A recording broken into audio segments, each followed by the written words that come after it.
Il faut que cet esprit, a dit le président Macron, insuffle également le ministère de la Défense, le ministère des Armées, sur le théâtre d'opération, pour éviter quoi? Les usines à gaz, la bureaucratie militaire, qui est un...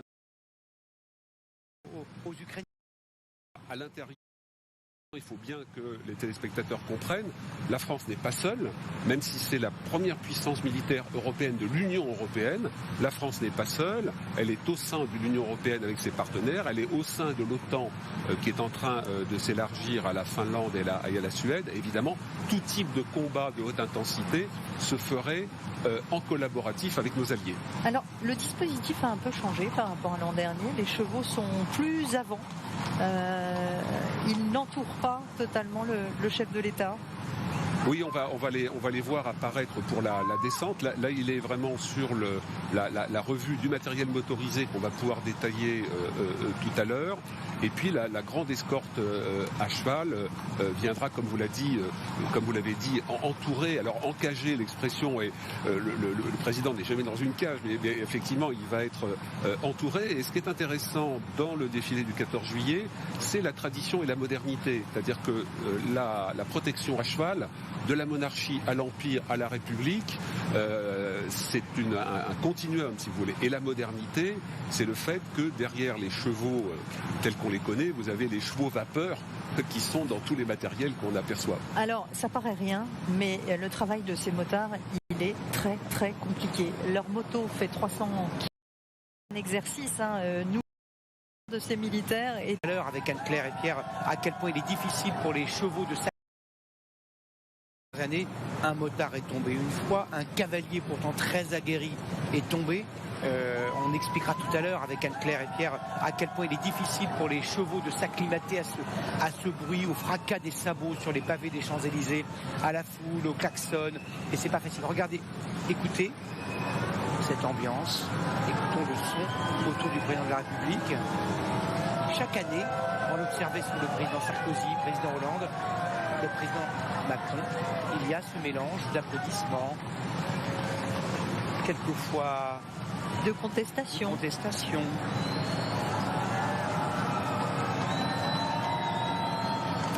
D'ailleurs, qu'est-ce qui se passe dans la tête d'Emmanuel Macron au terme d'une année qui a été difficile pour lui, avec la contestation, on le disait, autour du débat des retraites, avec cette popularité qui est à 30%, avec ces violences urbaines, cette défiance vis-à-vis de l'autorité, vis-à-vis de la police, un président qui est dans un moment de flottement politiquement parlant, qui a eu recours au 49.3, en tout cas son gouvernement, avec une mise en débat de la légitimité de ce gouvernement d'Elisabeth Borne.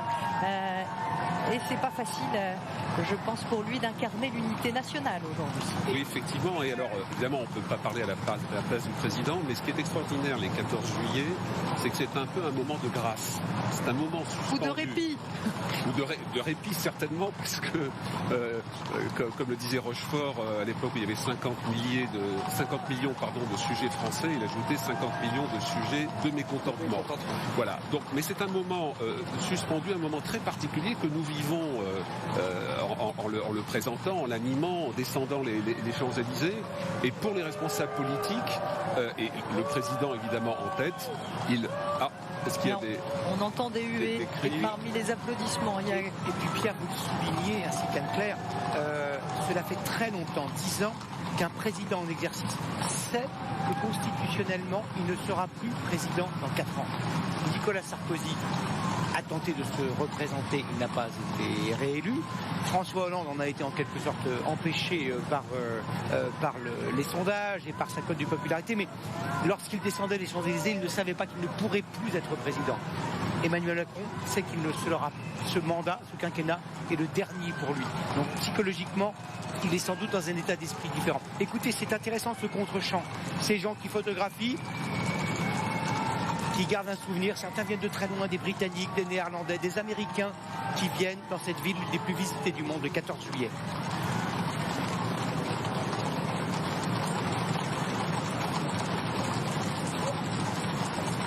Et on profite de cette image incroyable chaque année, de ces chevaux magnifiques dans la brume.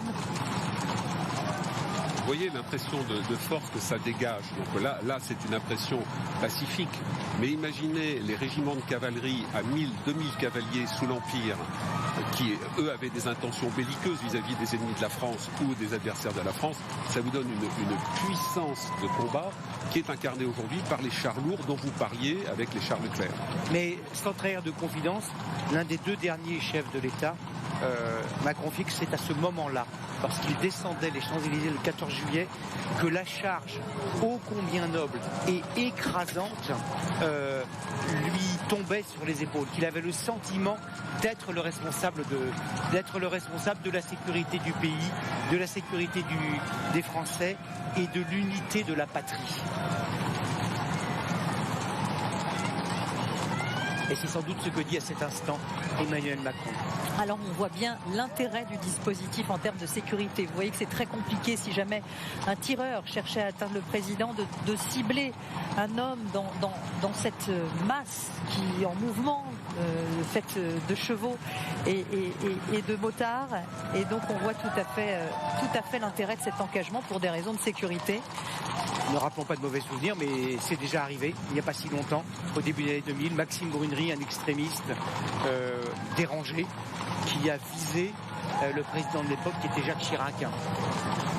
Et depuis, on sent que les services de sécurité sont extrêmement nerveux.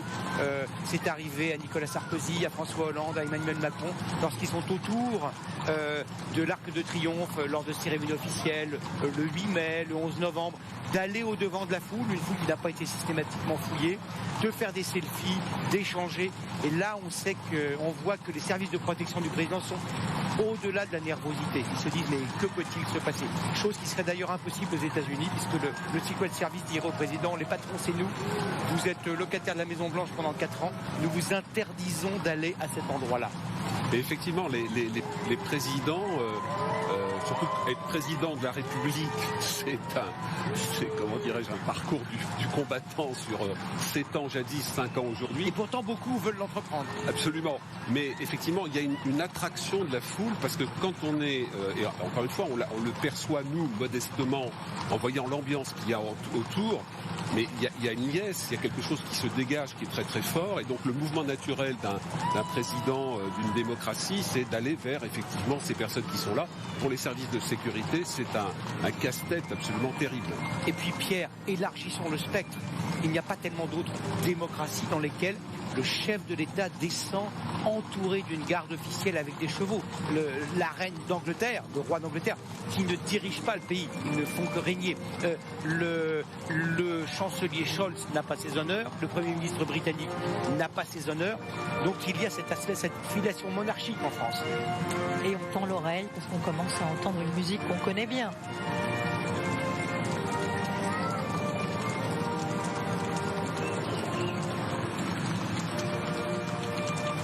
Avec ses vues magnifiques sur le Grand Palais à droite, sur ces Champs-Élysées, cet axe historique. La statue de Clémenceau. Et bientôt la statue de Charles de Gaulle. Bien sûr. Que Paris que la capitale est belle, notamment vue du ciel. Ce matin, nous sommes arrivés extrêmement tôt.